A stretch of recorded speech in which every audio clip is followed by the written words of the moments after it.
إذا السلام عليكم.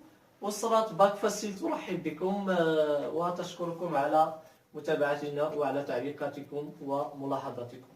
اليوم لدينا الامتحان الوطني لسنة 2011، الدور العادية، مسالك علوم فيزياء، علوم الحياة والأرض، علوم التكنولوجيا بمختلف شعابها، والعلوم الزراعية.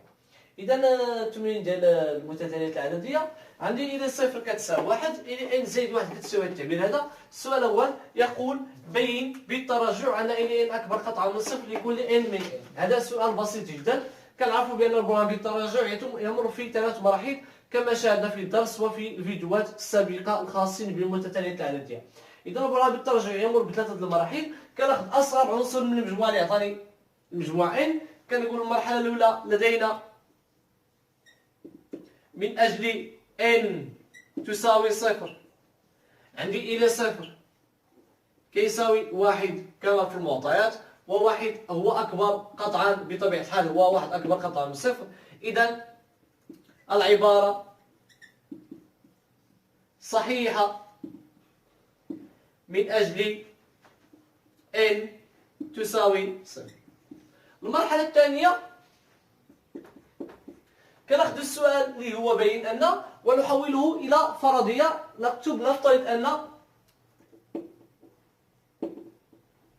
نفترض أن إلى n أكبر قطعا من صفر لكل نفترض أن إلى n أكبر قطعا من صفر. نبين أن إلى n زائد واحد راه هو أكبر قطعا من صفر، يعني كندوز من إلى n إلى الخطوة التي تليها، يعني إلى n زائد واحد. إذا المرحلة الثالثة والأخيرة هنا غنطلق من الافتراض. لدينا حسب الافتراض إلى n أكبر قطعة من صفر. إذا إذا كان إلى n أكبر قطعة من صفر معناه أن هذا راه غادي يكون أكبر قطعة من صفر. هذا يستلزم ماذا؟ أن إلى n على 5 زائد 8 إلى n مباشرة راه هي أكبر قطعة من صفر. لماذا؟ لأن جميع الأطراف المشتركة هنا موجبة. هذا موجب 8 بالتأكيد موجبة و5 موجبة. إذا كلشي هنا موجب. معناه شكون هي هذه؟ إذا هي إلى n زائد واحد. يستلزم أن إلى n زائد واحد راه أكبر قطعة من صفر.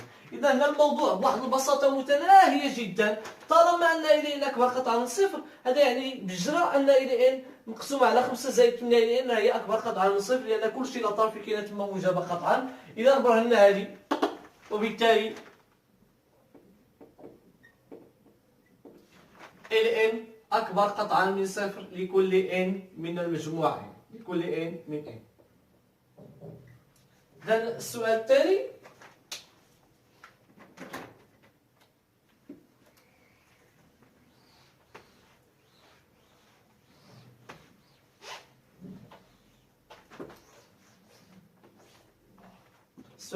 يقول لك ثانيا كيعطينا واحد المتتالية دبل في لان تساوي واحد على إلى n زائد 2. كيقول لك بين أن دبل في لان هندسية أساسها 5 ثم اكتب في لان بدلالة n.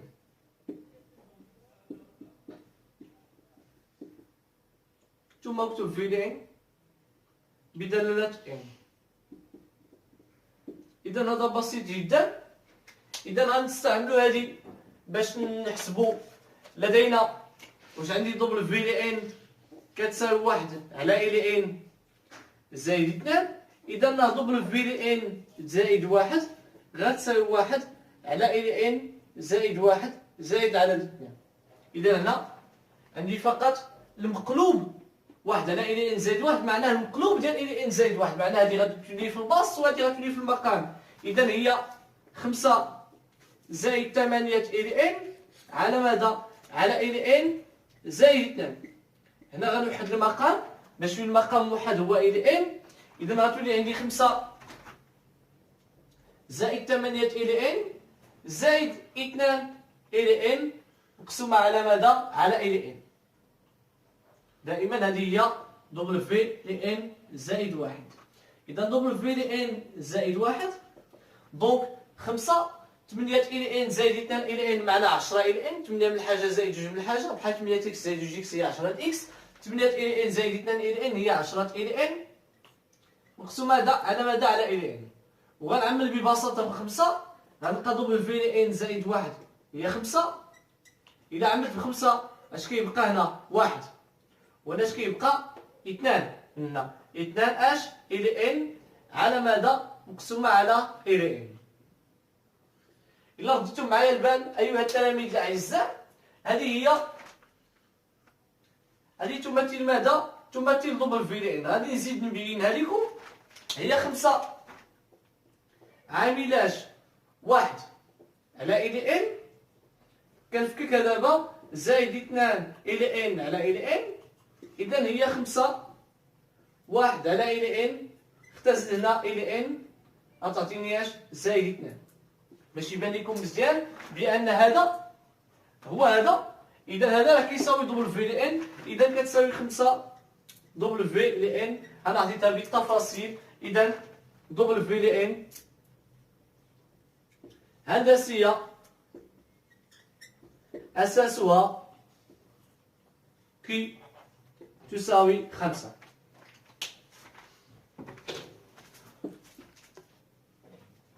إذا السؤال 2 ب كيقول بين أن إلى إن كتساوي 1 على 3 في 95 ناقص 2 ثم احسب نهاية إلى إن بدالة إن. إذا هذا سؤال سهل غنطلقوا من هذه. عند دبل في إلى إن كتساوي 1 على إلى إن زائد 2. إذا حول لي هذه لهنا غنلقى 1 على إلى إن هذه تساوي لي ماذا؟ دبل في إلى إن ناقص 2. معنى ذلك ماذا؟ غنطلع إلى إن هنا وغنزل هذا لهنا غنلقى بأن 1 على دبل في إلى إن ناقص 2 كتساوي إلى إن. بالنسبة لتلاميذنا الأعزاء اللي ما بانش لهم كيفاش وصلت لهذه العلاقة انطلاقا من هذه العلاقة انطلاقا من هنا، لاحظوا كيف سأفعل ذلك بطريقة بسيطة جدا. 1 على إلى إن كتساوي دبل في إلى إن ناقص 2. غندير هنايا مقام اللي هو 1 اللي لا يغير من الموضوع شيئا. سيستعين بجداء الوسطين في جداء الطرفين. هدف هذا كيساوي هدف هذا. إذا 1 في 1 هي 1 وغتعطيني إلى إن عامل دبل في إلى إن ناقص 2.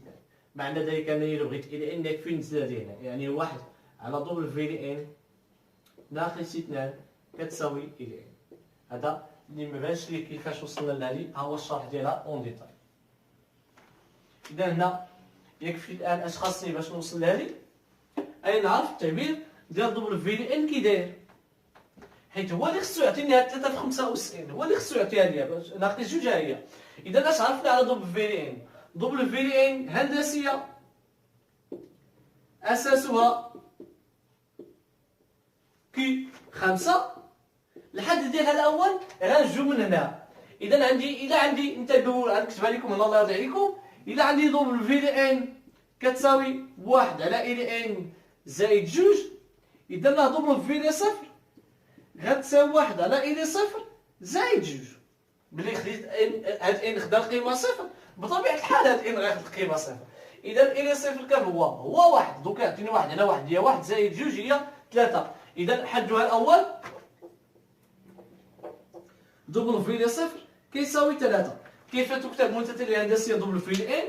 تكتب دبل في إلى 0 مضروبة في كي أس إن.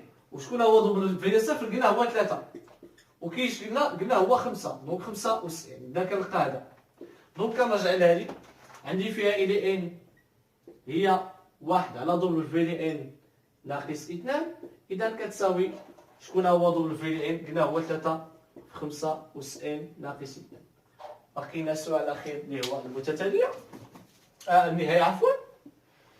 إذا ليميت لما إن غادي عند زائد لا نهايه ديال ال ان هي ليميت لما ان غادي عند زائد لا نهايه. بالتاكيد لقينا التعويض ديال ان هو هذا، هو 1 على 3 في 5 لكل اس ان ناقص ان. بطبيعه الحال لما ان غادي عند زائد لا نهايه، اذا هذا راه غادي يمشي عند زائد لا نهايه، غيتضرب في 3 غيبقى غادي عند زائد لا نهايه. ناقي جوج لا تغير من وضع شيئا، بحال غيطلب بحال نقسم منه جوج خطرات، زائد لا نهايه ناقي جوج راه زائد لا نهايه. اذا هذه تعطيني 1 على زائد لا نهايه معناه صفر. دائما تذكروا ايها التلاميذ الاعزاء في الليميت في النهايه راه عدد على لا نهايه كتساوي صفر، واخا يكون هذا زائد لا نهايه ولا ناقص لا نهايه، وحاطه صفر مقسوم على لا نهايه كتساوي صفر. هادو غير اساليب كنستخدموها الشرح، ليست لها معنى رياضيات. اذا وصلنا الى ان ليميت لما ان غادي عند زائد لا نهايه ديال ال ان تساوي صفر، تو سامبلومون لحقاش المقام سيذهب الى زائد لا نهايه والبسط هو عدد ثابت اللي هو 1. هذا كل شيء لهذا الفيديو، نشكركم على انتباهكم. أسرة باك فاسيل تحييكم، والسلام عليكم ورحمة الله تعالى وبركاته.